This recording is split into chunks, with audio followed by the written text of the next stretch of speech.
So mga par, sa naging panayam naman po ng ating pambansang kamao Manny Pacquiao, natanong siya mga idol kung sino ba daw talaga ang tunay na GOAT ng boxing sports. Kung saan mga boss, nagulat tayo sa naging sagot dito ni Pacman. Pinili nito ang kanyang sarili bilang GOAT ng boxing. Aniya mga idol, hindi naman daw sa nagbubuhat ito ng bangko, pero mahirap daw talaga maging kampiyon ng boxing. At nakuha daw ni Pacman na maging 8th division champion sa sports ng suntukan, na talaga masasabi nito mga idol na ito daw ang achievements ng isang boxer na pinakamahirap talaga na makuha sa boxing sports. Kaya masasabi ni Pacman na siya talaga ang GOAT. Well, sa totoo lang mga idol, first time natin narinig na pinuri ni Pacman ang kanyang sarili bilang GOAT. Sa sobrang humble nito mga idol, never talaga sinabi ni Boss Manny na lamang ito sa lahat. Ngayon lang natin ito narinig mga idol. Pero gayon pa man, wala talaga tayo karapatan na kontrahin ang sinabi ni Manny Pacquiao. Tayong mga boxing fans, o di kaya mga kapwa nito boxer, kapag sinabi ni Pacman na siya ang GOAT, wala na tayo magagawa dito. Dahil sa katunayan nito mga idol, deserving talaga ito sa titulo bilang GOAT. 8th division champion pa lang pinag-uusapan natin dito mga boss. Mantakin nyo kung isasama lahat ng mga na-achieve ni Pacman sa bakbakan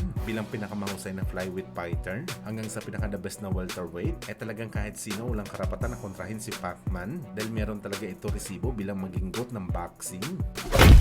Samantala, opisyal na nga po mga idol ang laban ng ating pambato na si Marlon Tapales. Kalaban ng dating kampiyon si Yukinori Oguni. Nagaganapin sa April 3 sa Tokyo, Japan. Bali maglalaban sila mga boss under sa promotion ng Treasure Boxing Promotion ni Masayuki Ito, ang unang Japanese promoter dati na General Casimero. Kaya ang karamihan sa mga tanong ng mga Pinoy boxing fans mga boss, ano ba kaya magiging resulta ng laban ni Tapales at Oguni?